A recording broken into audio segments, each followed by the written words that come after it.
Quelle belle région, n'est-ce pas? Ah, satanée guerre. Non mais attendez, c'était il y a fort longtemps. Pas si longtemps en réalité. Beaucoup de personnes ont payé de leur vie pendant les 2 guerres mondiales, dont certaines venues parfois de très loin pour nous aider.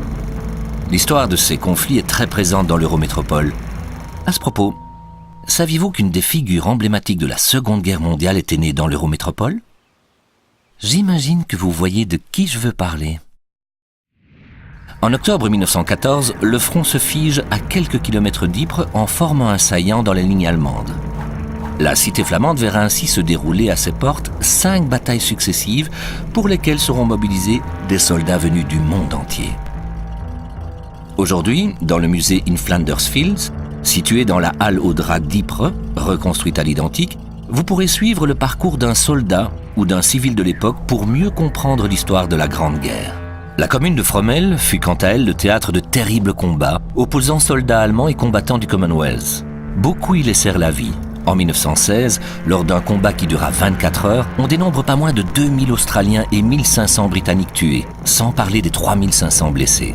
Au cimetière et mémorial australien de Fromelles sont enterrés 410 Australiens retrouvés bien après la fin des hostilités.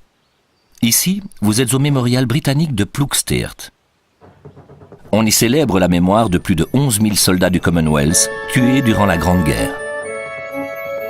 Juste derrière le mémorial, vous pouvez apercevoir le grand centre d'interprétation Ploegsteert 14-18, construit à l'occasion des commémorations du centenaire de la Première Guerre mondiale.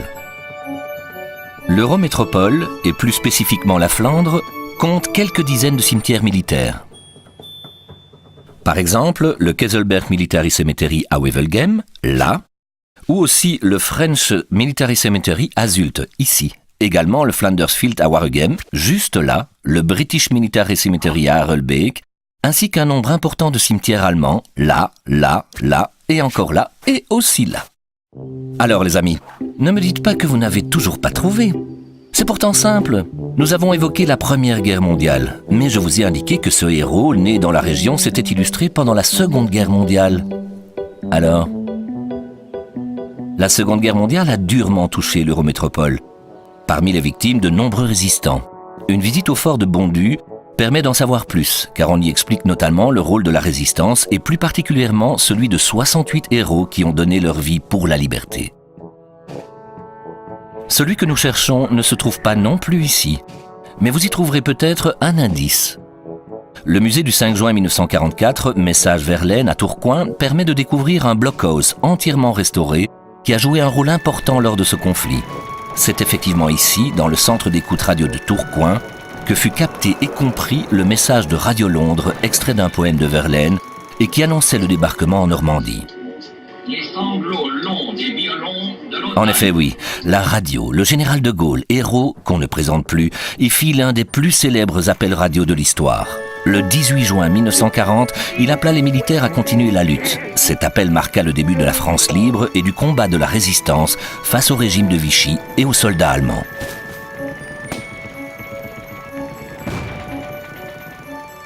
Né à Lille en 1890, Charles de Gaulle a toujours gardé beaucoup d'affection pour sa ville natale et ses habitants. Et l'endroit devant lequel vous vous trouvez est effectivement la maison où grandit ce héros de la Seconde Guerre mondiale. Cette maison est aujourd'hui un musée et un centre culturel multimédia.